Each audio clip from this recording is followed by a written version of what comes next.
Once you log into the website, the first step is to create a team. I already have a couple teams created, but I'm just going to go through the process quickly.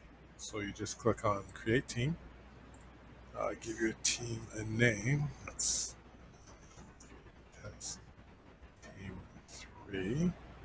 Country, we'll put Canada. Gender, we're going to put male. Then we're going to create team. Then you add players to your team.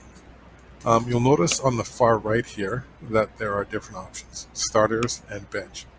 The players who are starters are the ones who are going to show up on the actual stat sheet while you're taking stats. So the first 7 spots are reserved for starters and the rest are for the bench. Now, you could technically change these all to the starter if you wanted to show all the players in your stat sheet all at once, but then it becomes a little too crowded and doesn't work quite as well.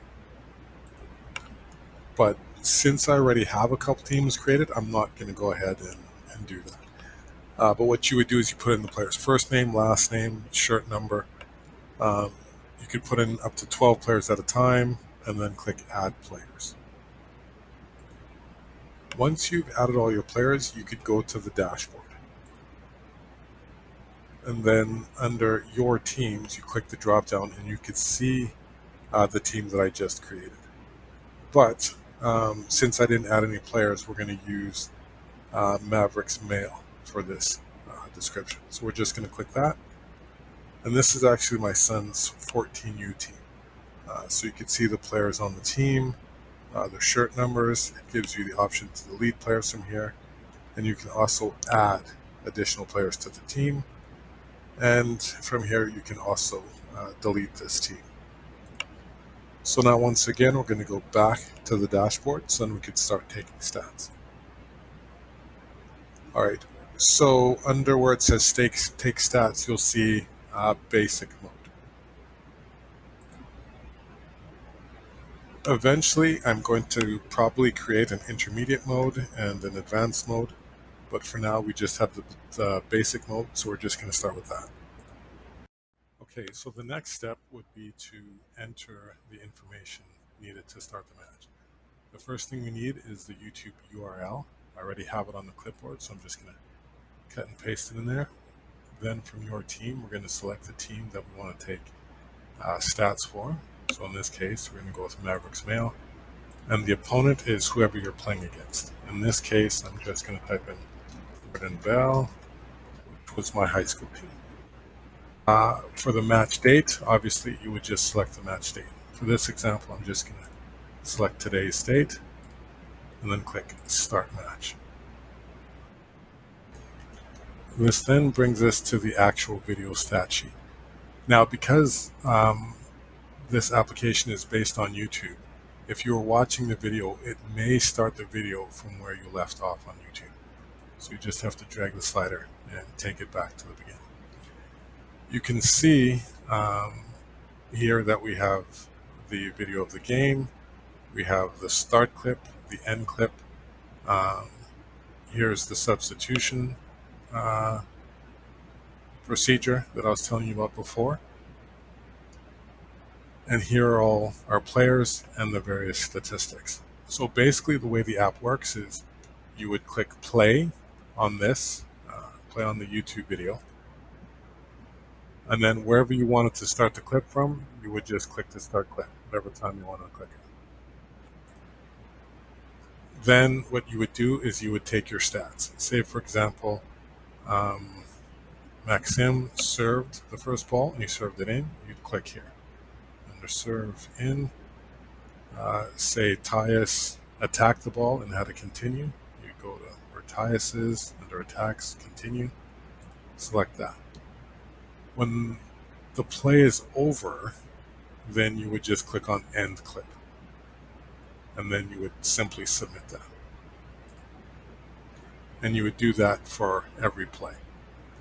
My suggestion, and what I do, is I click start clip right when the referee blows the whistle to start the play, and then end clip when he blows the whistle, signifying the end of the play.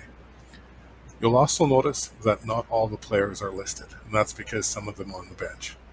So if you wanted to make a substitution, what you would do is under substitute, you'd select someone from the bench.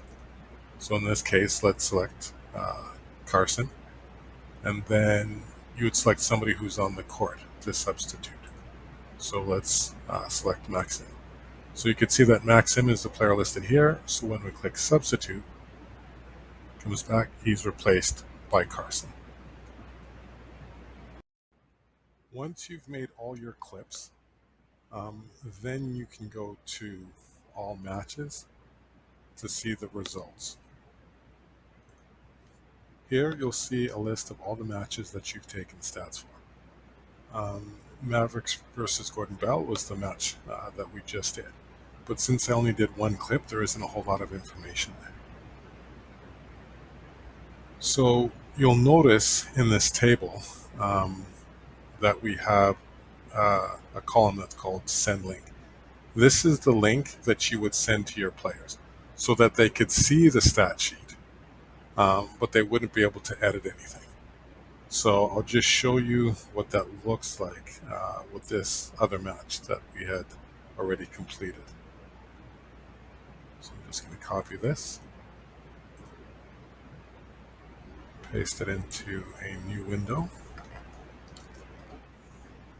and then you can see the stat sheet.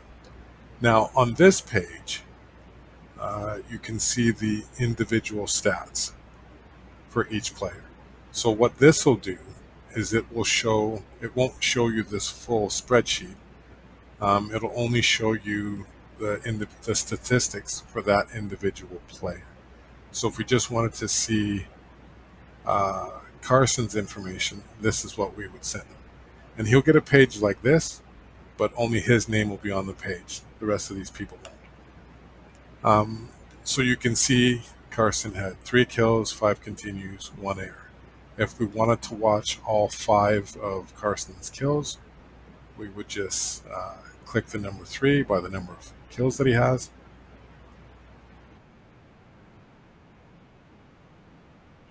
Of his 3 kills.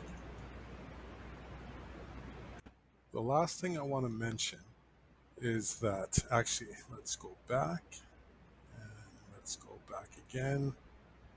Oops, wrong page, let's just close that out. We'll go back. I wanted to get back to this page where we have the list of all the matches that we've done.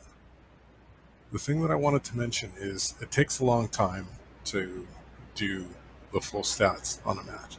So you may not want to go, you may not want to do it all in one go. So what you can do is in this column, you have the continue column. And what that is it's the location where you last worked on the video.